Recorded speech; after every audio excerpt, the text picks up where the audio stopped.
अच्छा dear students, numerical methods में आज हम आइडियल मेथड पे एक simple ordinary differential equation initial value problem solve कर देंगे। प्रॉब्लम इस तरह है कि हमें गिवन है D Y by D X equal to X plus Y आप ज़ीरो इजिकल टू वन, इसको इनिशियल कंडीशन कहते हैं।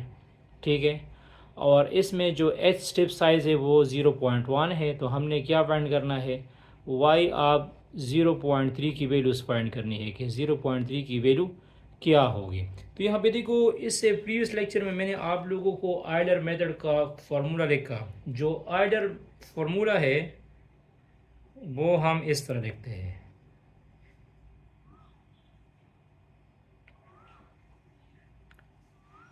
Y N plus one is equal to Y N plus H F of X N Y N. ये Euler method का formula है। ठीक है, अब अगर फॉर एग्ज़ाम्पल मैं यहाँ एन हम स्टार्ट लेंगे ज़ीरो से। ठीक है, तो जब एन की जगह मैं ज़ीरो पुट कर दूंगा, सपोज मैंने यहाँ पे एन की जगह ज़ीरो पुट किया, तो एन की जगह जब मैं ज़ीरो पुट कर दूंगा, जिसको हम फर्स्ट आइट्रेशन कहते हैं, तो यह आ जाएगा Y one is equal to Y not plus H F of X not comma Y not, ये आ जाएगा।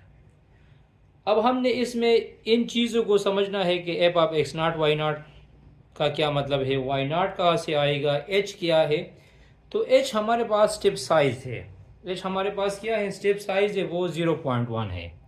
एच हमारे पास स्टेप साइज है। ये जो इनिशियल कंडीशन हमें गिवन है, यहाँ पे देखो, Y of 0 is equal to 1 जो हमें गिवन है, तो मैं इसको इस तरह लिख सकता हूँ, Y of X not is equal to Y not. जो इनिशियल कंडीशन में ये वाली वैल्यूज़ होगी ये एक्स नॉट की होगी, और ये वाली वैल्यूज़ जो है ये वाई नॉट की होगी। तो कहने का मतलब ये है कि इसी केस में एक्स नॉट की वैल्यू क्या होगी, एक्स नॉट की वैल्यू 0 होगी और वाई नॉट की वैल्यू 1 होगी। वाई नॉट की वैल्यू क्या होगी, 1 होगी। ठीक है, और एच क्या है, एच हमारे पास स्टेप साइज है वो 0.1 है। एच क्या है, 0.1 है। तो अगर मुझे x1 फाइंड करना है तो हम क्या लिख देंगे, मैं लिख दूंगा कि एक्स नॉट के साथ h को जमा करो। तो एक्स नॉट के साथ जब हम h को जमा कर दूंगा तो एक्स नॉट की वैल्यू 0 है और h की वैल्यू 0.1 है। तो x1 हो जाएगा 0.1। सिमिलरली x2 आ जाएगा 0.2 और x3 आ जाएगा 0.3। तो यही x3 की वैल्यू है। हमने x3 तक ये वैल्यूज फाइंड करनी है। अब यहाँ पे देखो, ये जो हमें पहला प्रॉब्लम गिवन है, ये जो हमें प्रॉब्लम गिवन है ये वाला, ठीक है, इसको देखो, D Y by D X is equal to X plus Y है। तो अगर मैं इसको जनरल फॉर्म के साथ कंपेयर कर दूँ, D Y by D X is equal to F of X Y के साथ, तो ये किसकी वैल्यू हो गई, एफ ऑफ एक्स वाई की वैल्यू हो गई। तो मैं लिख दूंगा कि F of X comma Y is equal to X plus Y, और जब मैं यहाँ इसकी जगह एन लिख दूंगा तो यह जाएगा F of X N Y of X N is equal to X N plus Y N आ जाएगा।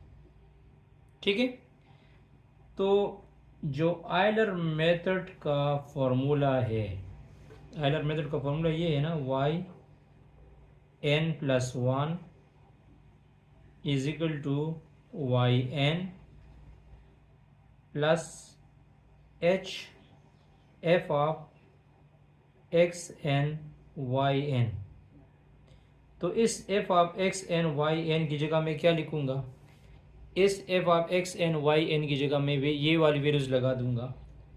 तो ये एक किस्म का फॉर्मूला जनरेट होगा, Y N plus one is equal to Y N plus H, और यहाँ पे क्या जाएगा, यहाँ पे आ जाएगा X N plus Y N आ जाएगा।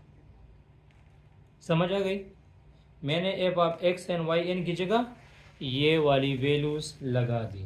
अब यहाँ पे देखो, और y1 के लिए इस तरह करो कि n की जगह 0 पुट करो।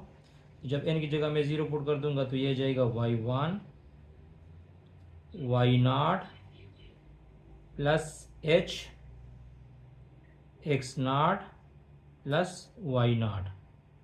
तो देखो y1 is equal to y0 की वैल्यू क्या है, y0 की वैल्यू 1 है,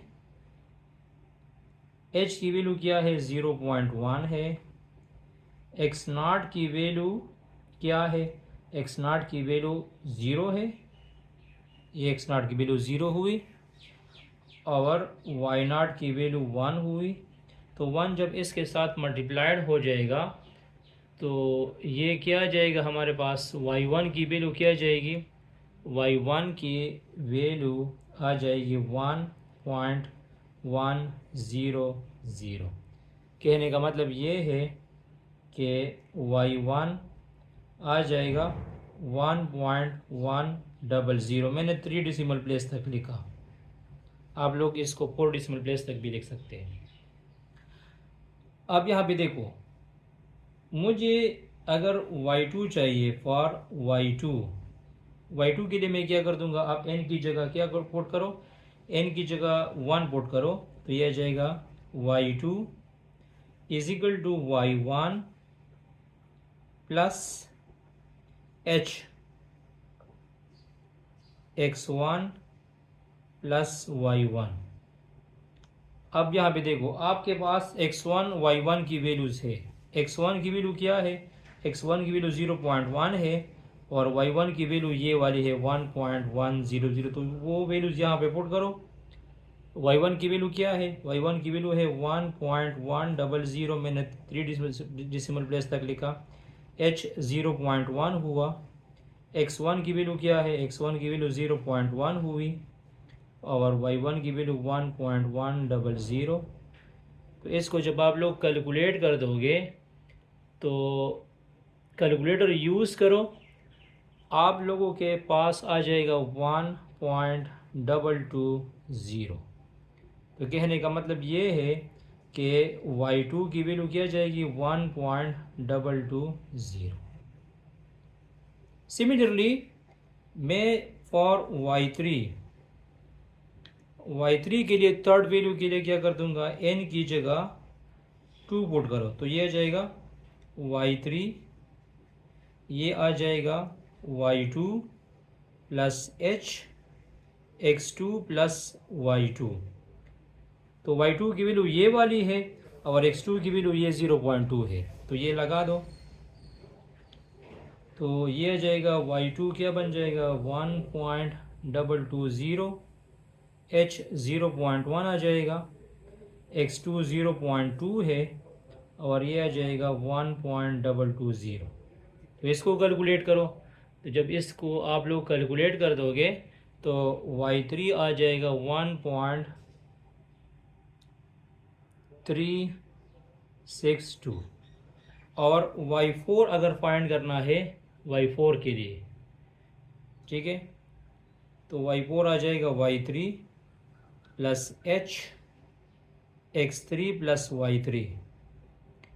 तो y3 की वैल्यू क्या है 1.362 है, h की वैल्यू 0.1 हुई, x3 की वैल्यू क्या है, x3 की वैल्यू है 0.3, और y3 की वैल्यू क्या है 1.362। इसको कैलकुलेट करो तो इससे हमारे पास इससे आ जाएगा 1.52803। तो यही हमारे पास इसकी क्या है, फाइनल वैल्यू है। सिंपली इस तरह करना है। मैंने आप लोगों को समझा दिया कि x0 हमें गिवन है, x0 गिवन है 0, तो x1 क्या हो जाएगा, इस x0 के साथ बार बार h को ऐड किया करो, तो 0 प्लस 0.1 से 0.1 आ जाएगा, फिर 0.1 के साथ h का ऐड कर दो तो x2 आ जाएगा, तो ये एक स्टेप साइज़ बनेगा, मतलब ये एक्स नाट की वैल्यू यहाँ पे 0 है और यहाँ पे 0.3 है, और इसमें जो स्टेप साइज़ है वो क्या है 0.1 है ना, h 0.1 है, तो पहला पॉइंट 0.1 हो जाएगा, दूसरा पॉइंट 0.2 हो जाएगा और तीसरा पॉइंट 0.3 हो जाएगा। ठीक है, तो इसी पॉइंट पे हमने फाइंड करनी है वैल्यू, ये वाली पॉइंट्स हुई, ये वाली पॉइंट्स हुई और ये वाली पॉइंट्स हुई, तो इन 3 पॉइंट्स पे हमने इसकी वैल्यूज़ फाइंड करनी है। तो thanks for watching this video. इसके बाद हम मॉडिफाइड आइलर मेथड पे भी इसको ट्राई कर देंगे। Stay touch with us.